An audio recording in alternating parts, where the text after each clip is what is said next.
On se retrouve aujourd'hui pour la finalisation du projet de la division de la boulangerie en 3 logements.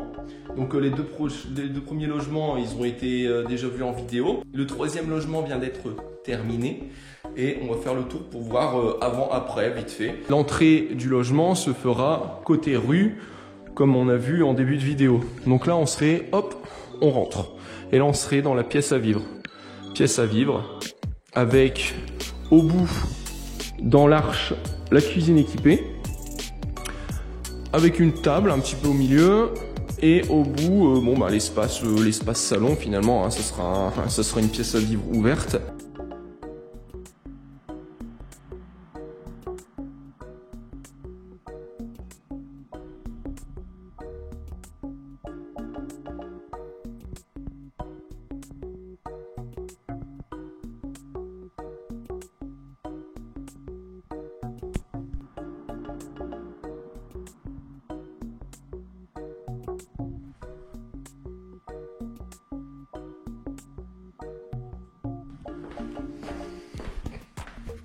Etc. On aurait une cloison juste en dessous de l'escalier, juste là, avec salle de bain.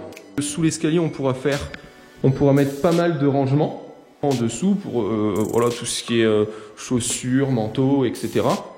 Et puis là, la salle de bain, elle sera bien grande et ça fera en même temps buanderie. Donc là, pareil, donc on arrive dans le hall en fait, où il y a les escaliers. Avant il n'y avait pas du tout hein, ça, je sais pas si vous avez vu la première vidéo, enfin bref. Donc voilà, là le sol c'est moi qui l'ai posé tout seul, stratifié brique au dépôt, je recommande pas du tout. La salle de bain.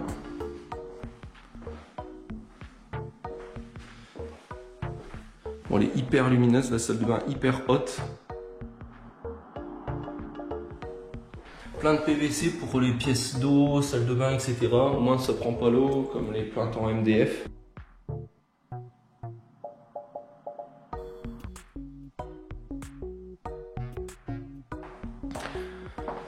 Là on a des petits rangements sous l'escalier, meubles à chaussures.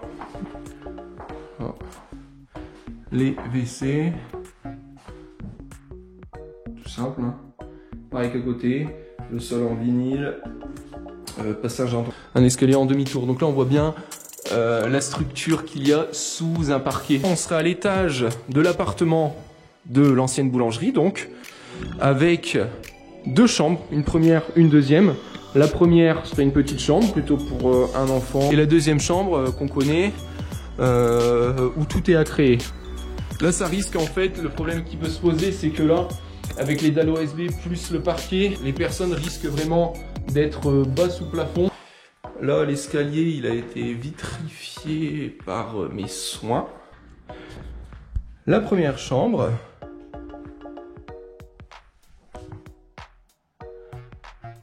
Donc la première chambre, je sais pas si vous vous rappelez, c'est la petite chambre où j'ai fait le sol en panneau OSB.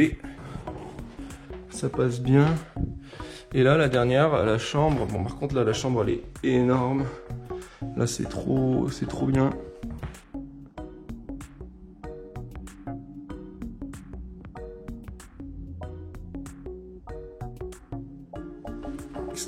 Extra grande, elle fait au moins 25 mètres carrés.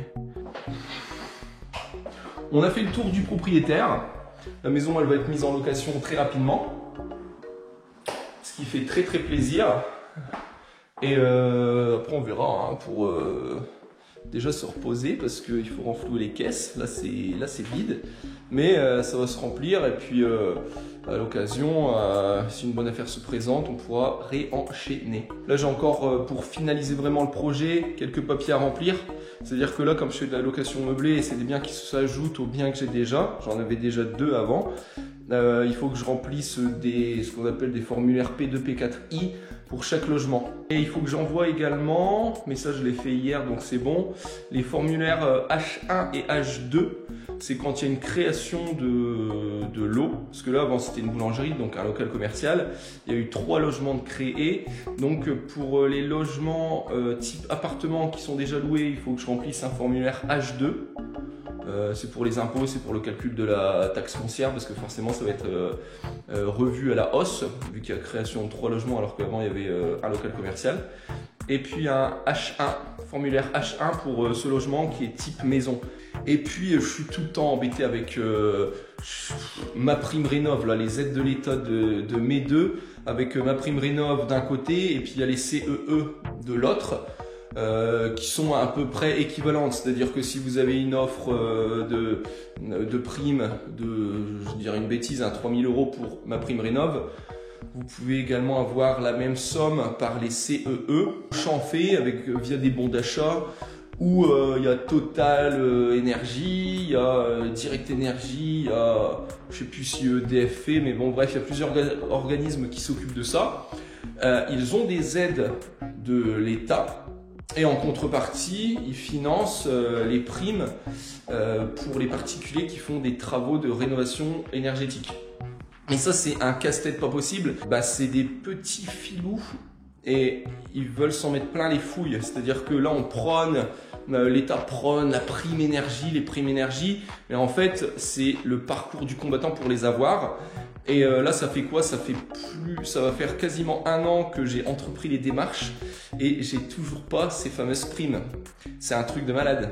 On se revoit la prochaine pour une nouvelle vidéo, mais en tout cas, je suis extrêmement content. En plus, on arrive à 600 abonnés, c'est cool. Faut dire, cool, ça fait plaisir. On continue comme ça sur la lancée. Je vais faire des petites vidéos. Là, je fais du soudage. Je vais faire ça en vidéo. On se revoit la prochaine fois pour une nouvelle vidéo. Salut!